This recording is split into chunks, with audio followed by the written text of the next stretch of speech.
안녕하십니까. 주역 64개 노트 정리. 이번 시간에는 지천태 첫 번째 시간입니다. 전체적으로는 103번째 노트 정리입니다. 이번 시간에는 예전에 제일 처음 했던 음은 하강하고 양은 상승한다는 그 궤를 설명할 때 지천태에 대해서 설명을 한번 드린 적이 있었는데, 이 부분에서 총론적인 설명을 같이 한번 보겠습니다. 자, 먼저 그 전체 총론적인 의미에서 그 한자를 같이 한번 읽어 보겠습니다. 태, 소왕대래, 길형. 태는 작은 것이 가고 큰 것이 온다 하니 길하고 형통하니라. 상활. 즉 태는 이제 의미가 통하여 편안하다고 이야기합니다. 그 예전에 제일 처음 했듯이 그 강은 상승, 음은 하강하는 성질이 있을 때 이렇게 상계가 강이고 하계가 음이면은 서로 이렇게 만나지를 않게 되는 거죠. 음은 하강하고 양은 상승이니까, 반대로 이렇게 되면은 음은 하강하고 양은 상승하려고 하니까 중간에 이렇게 만나서 에너지 응축이 일어나는 거죠. 그래서 대표적으로 이제 곤이 음이고 건이 양강이면은 건은 상승하려는 성질이 있고 고는 하강하려는 성질이 있으니까 이제 중간에서 에너지 응축 만나게 되는 그런 상이 있는 거죠. 제일 첫 번째 시간에 했던 부분입니다. 이제 개를 보면은 이렇게 이제 상계는 곤인데, 이 곤의 성질은 땅, 곤은 땅, 순종함, 끝없성, 수레, 백성, 무리, 인색함, 하강의 성질을 가지는 거죠. 건은 강건함, 이제 학계 건은 강건함, 수레, 차가움, 말의 상이 있다고 이야기합니다. 그래서 제일 처음에 우리 그때 물상 소성계 제일 처음 할 때 건은 하늘, 고는 땅 이렇게 이야기하는데, 그때 이야기를 건의 성질을 가진 그 무엇, 곤의 성질을 가진 그 무엇 이래 가지고 물상을 그 엮으면서 한 카테고리로 묶어내면서 때로는 확장하기도 하지만 때로는 적절히 제한하는 그런 기능이 있다고 이야기했습니다. 상계 그 건은 이제 그 곤으로서 그 하강의 성질을 가지고 학계 건은 상승의 성질을 가지고 있어서 서로 교통하고 소통하고 교류하니 소통과 교류가 이루어진다 이렇게 이야기합니다. 그리고 이제 그 시간적인 의미로 보아서도 이렇게 이제 학계인 건은 점점 이제 세를 형성하면서 상승을 하는 거죠. 그리고 그 상계 고는 이렇게 점점 이제 사라져가는 그런 상이죠. 즉 시간적으로 강이 점점 상승을 하고 있는, 강이 점점 생겨나고 있는 상이고, 음은 점점 사라지는, 퇴거하는 그런 상이 나오는 것입니다. 단사를 같이 한번 읽어보겠습니다. 태, 소왕, 대래, 길, 형. 작은 것이 가고 큰 것이 오는 것이니 길하고 형통하다는 것은 즉시 천지교의 만물통야, 상하교의 기지동야. 천지가 사기여 만물이 통하는 것이며 위와 아래가 사기여 그 뜻이 같지 않음이니라. 같음이니라 이렇게입니다. 같음이니라 이렇게 해석해야 됩니다. 이거 아닙니다. 같음이니라. 그 다음 내양 외음, 내양이 외음, 내건이 외순, 내군자 이외 소인.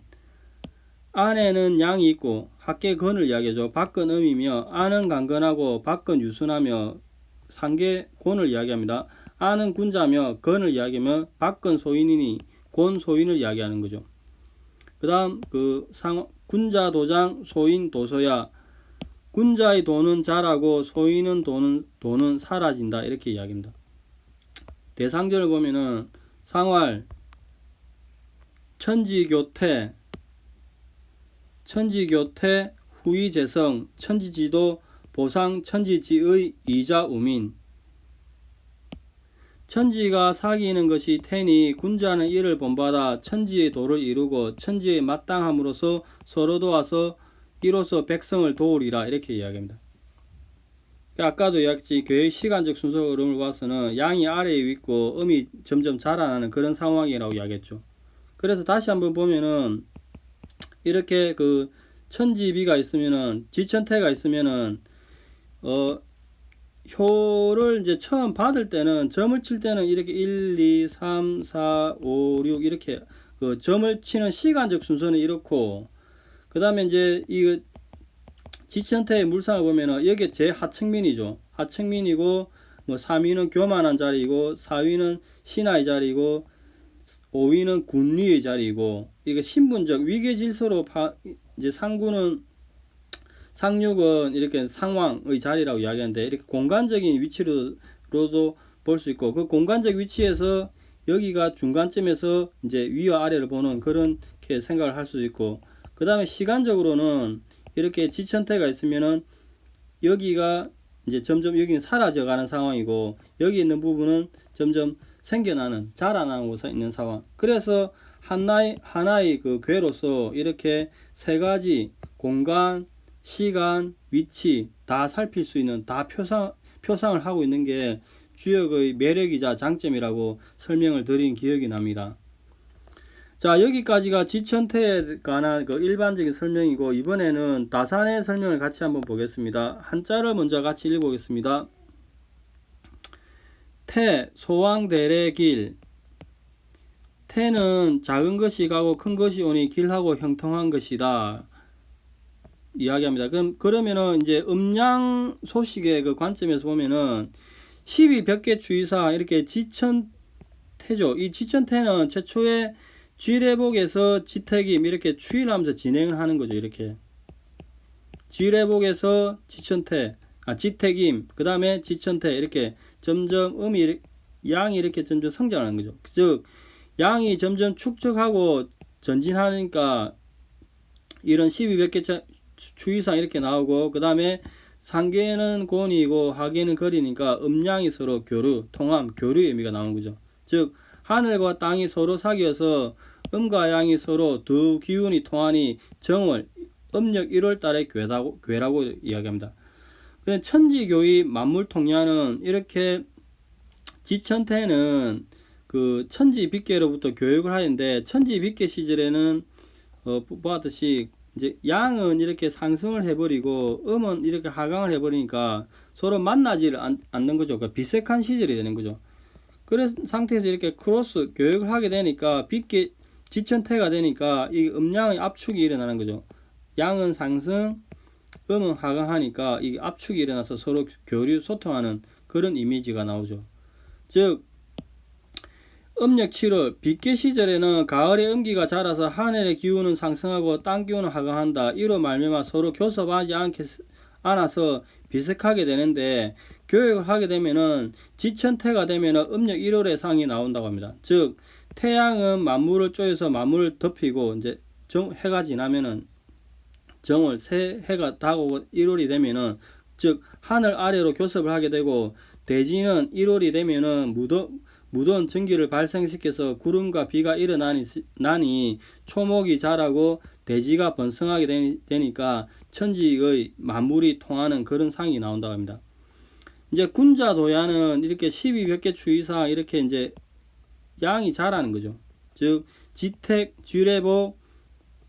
쥐례복에서 양이 하나 있고, 그 다음에 지택임, 그 다음에 지천태, 그 다음에 내천대장, 택천캐, 중천건. 그래서 양이 이렇게 하나씩 이렇게 이제 상승을 하는 12벽계 추이를 저번에 이제 제일 첫 시간에 이 그림을 보신 기억이 날 겁니다. 그 다음에 소인도야는 이제 음이 자라는 거죠. 이렇게 전체적으로는 음이 이렇게 자라는 물상인데, 간의 소인이 이렇게 내재되어 있죠. 이렇게 항상 이렇게 12벽계 추이를 하면서 이제 이 부분은 아까 위와 반대로 이렇게 음이 하나씩 이렇게 자라나는 거죠. 이렇게 음이 자라는 그런 물상이 도출되는 겁니다. 즉 12벽계 추이상 고는 관계로 말미암아 된 것이고, 간은 샛길, 소인의 길, 소인을 이야기하고 이렇게 이야기합니다. 결국에는 이제 지천태를 설명하기를 여기서 양강이 3위까지 전진을 한 거죠. 즉 건이 자라서 제3위까지 이른 것이다. 즉 군자의 도가 자라서 군자의 도가 장성하게 되니, 자라나게 되니 이 상이 나온다고 이야기합니다. 그 다음에 상하교의 기지동은 그 최초의 그 천지비 천지비 비슷한 시절에 교육하면은 지천태가 되는 거죠. 근데 이 비슷한 시절에는 아까도 얘기했죠. 강은 상승을 하고 강은 이렇게 상승을 하고 음은 하강하니까 서로 만나질 않은 거죠. 즉 비슷한 시절에는 군주의 기세는 더 높고 백성들 사는 형편이 딱딱하죠. 곤 비어 있으니까. 근데 지천태 시절에면 교육을 하게 되니까 군주의 덕이 낮은 데로 내려오는 거죠.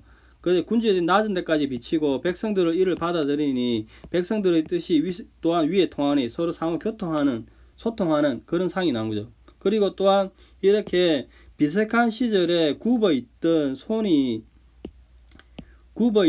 이렇게 사라지니까 모두 바르게 펴지니 구부러져 있던 거에 모든 게 바로 펴지니 상하교의 기지동 그 뜻이 통한다 같다 이렇게 이야기합니다.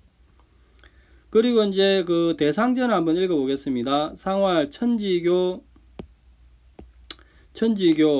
태 후이재성 천지도 보상 천지지의 이잡우민 하늘과 땅이 교섭하는 것이 태계의 상이다. 임금은 이 괴상을 살피면서 천지의 도를 잘 조절하고 천지의 마땅함을 보필함으로써 백성을 돕는다. 이렇게 이야기합니다. 자, 물상을 도출하기를 이렇게 그 지천태를 보면은 이렇게 상호계가 진의 길이 나오는 거죠.